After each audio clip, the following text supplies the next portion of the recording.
Solana explose de plus de 13% sur la semaine. Bitcoin consolide de sa folie haussière depuis les élections US et les mêmes coins pètent les uns après les autres. L'application Coinbase truste les premières places en nombre de téléchargements. La saison préférée des investisseurs crypto est en train de démarrer. L'altcoin season. On entend par altcoin toutes les cryptos qui ne sont pas le Bitcoin. Et plus généralement, on prend toutes les cryptos qui ne sont pas ni le Bitcoin ni l'Ethereum. L'altcoin season est déclenchée par un phénomène très simple. On a tout d'abord le Bitcoin qui monte, qui explose. Ensuite, les gens prennent des profits sur le Bitcoin et vont acheter d'autres cryptos. On a donc un transfert de liquidité du Bitcoin vers les autres cryptos, vers les altcoins, ce qui naturellement les fait grimper. Et c'est généralement la période où l'on fait le plus de gains, parce que ce sont des cryptos, les altcoins, qui ont des capitalisations moins élevées et qui donc offrent la possibilité d'avoir des gains plus importants. Cette vidéo est soutenue par Crypto News. Crypto News, c'est le site qui fait rimer information et crypto.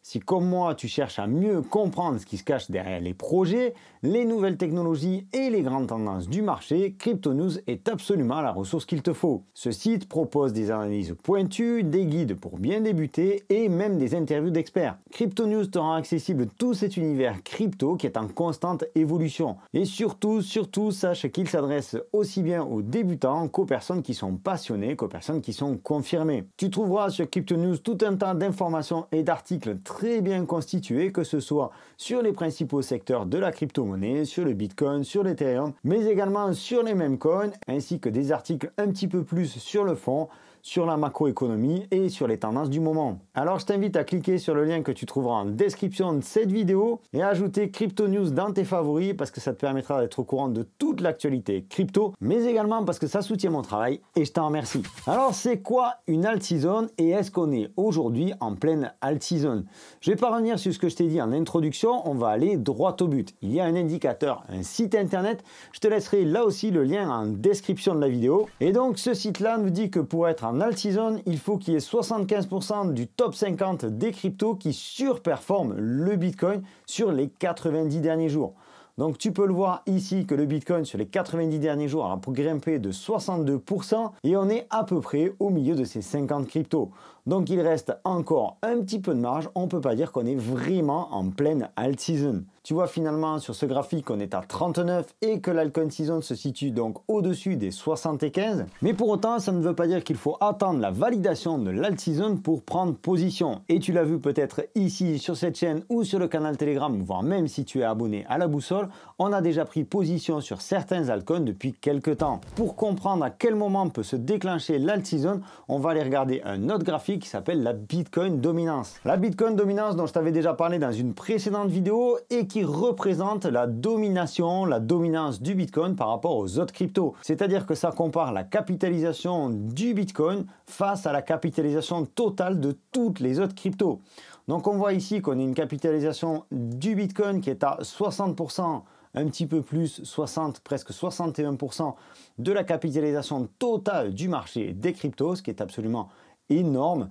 On voit en revanche qu'ici on vient peut-être buter contre une petite résistance que l'on avait eue ici, puisque ça avait servi de support à cette zone là. Ici on avait une zone de résistance en juin 2018 qui s'est reproduit en avril, février, mars, avril 2019. Ici, on avait franchi en descendant puis rapidement réintégré avant ici de connaître le bear market et donc cette sortie des capitaux qui avait entraîné la chute de la dominance du Bitcoin. Ce qui se passe, c'est que comme je te le disais, on a aujourd'hui le Bitcoin qui truste la plupart des capitaux qui arrivent sur le marché crypto. On pourrait tout à fait avoir un retournement de la situation et donc une dominance qui plonge comme ceci. Alors peut-être pas autant dans un premier temps, mais peut-être comme ça avant de rebondir sur sa ligne de tendance et de repartir. Ce qui serait alors le signe ici d'une altcoin season relativement brève avant de revoir une dominance du Bitcoin exploser. Et avant de revenir sur la dominance du Bitcoin et pourquoi il est important de prendre en compte ce paramètre-là, je voulais simplement te partager pourquoi l'alt season est intéressante. Tout simplement parce que c'est le moment où toutes les cryptos explosent. Alors on va pas dire toutes, mais presque toutes. Et il te faut savoir que tout n'explose pas En même temps, ça, il ne faut pas rêver. L'altcoin season est surtout intéressante parce que c'est une période où l'on va surperformer le Bitcoin. Aujourd'hui, on a un Bitcoin qui souffle depuis quelques jours. Les liquidités devraient donc être transférées vers d'autres cryptos. Je ne dis pas que le Bitcoin va chuter, mais on aura certainement un Bitcoin qui prendra moins d'importance, tandis que la plupart des altcoins vont, elles, grimper les unes après les autres. Une autre donnée intéressante qui nous laisse à penser que l'altcoin season est toute proche, c'est qu'il faut de la liquidité pour rentrer sur ces altcoins. Liquidité qui provient donc, comme je te le disais, du Bitcoin et des profits que les gens ont pu faire sur le Bitcoin pour les réinjecter dans les altcoins, mais aussi de stablecoins. Les stablecoins, ce sont des cryptos comme l'USDT, l'USDC qui sont indexés sur le cours du dollar ou de l'euro par exemple. Et depuis quelque temps, on a vu Tether, la maison mère de l'USDT, continuer d'imprimer de l'USDT à tour de bras, à court de milliards. D'un autre côté, il y a de plus en plus de stablecoins sur le marché. PayPal, par exemple, a mis en place le sien il y a peu de temps, le PYUSD. Bref, toute cette quantité d'USDT de stablecoin disponible donne la possibilité aux investisseurs de sniper des tokens. Ils ont donc de l'argent qui dort sur leurs exchanges, sur leur wallet, prêt à être injecté sur les altcoins au moment où celles-ci vont péter, les unes après les autres. Bon, par contre, il y a certains points qui ne se passent pas tout à fait comme les années précédentes. D'abord parce qu'on a eu les ETF Bitcoin en début d'année. ETF qui ont participé à l'arrivée de nouvelles personnes dans le marché de la crypto, ce qui a provoqué un nouveau plus haut sur le Bitcoin avant le halving. Ça, c'est quelque chose qui n'était jamais arrivé. De notre côté, la problématique des ETF, c'est que c'est un produit destiné à la finance traditionnelle. Pour monsieur et madame tout le monde, c'est le must. Ces gens-là se rendent dans leur agence bancaire et achètent du Bitcoin via des ETF et basta. Ce que je veux dire, c'est que l'argent, les capitaux restent dans les ETF qui sont proposés, c'est-à-dire aujourd'hui sur Bitcoin et Ethereum. Alors oui, certes, on a des demandes d'ETF qui arrivent, comme par exemple sur le Solana ou sur le Ripple, mais pour le moment, ça reste limité. Et ce qui se passe, c'est que comme l'argent reste dans les ETF, on n'a pas ce ruissellement des capitaux du Bitcoin vers l'ensemble des altcoins, sauf pour une petite partie des altcoins. Et là, je dois te dire que c'est cette image qui m'a décidé à faire cette vidéo. Jusqu'à présent, on avait une altcoin season qui était assez carrée, assez prévisible. On avait donc la liquidité qui allait sur le Bitcoin grimpait. Ensuite, ça se transférait sur l'Ethereum.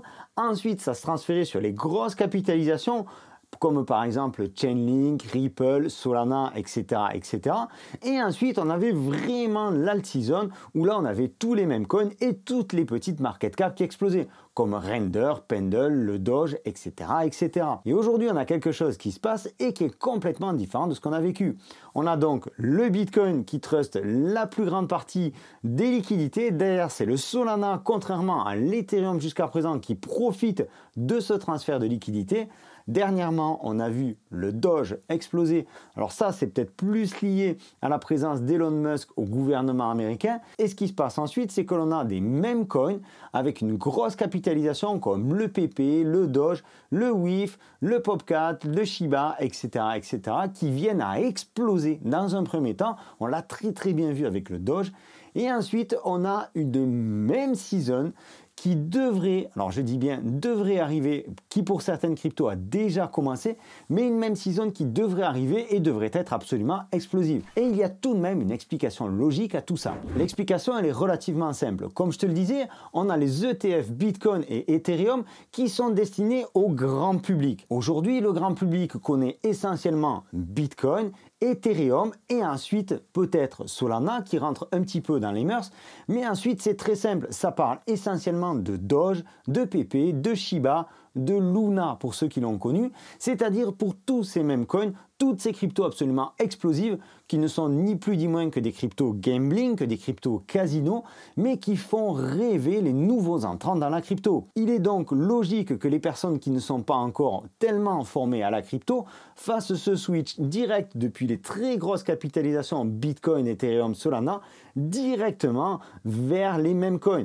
D'autant plus que les mêmes coins sont largement mis en avant par les plateformes d'échange ainsi que par les blockchains, parce que pour eux, c'est particulièrement lucratif. Oui, c'est particulièrement lucratif de mettre en avant des mêmes coins. Les plateformes et les blockchains se nourrissent des frais de transaction. Donc, s'il y a de l'activité sur une crypto, ça ramène du monde, ça ramène du volume, ça ramène des frais et donc les plateformes comme les blockchains gagnent de l'argent. On est donc tout proche en cette fin d'année 2024 d'une altcoin season particulièrement explosive.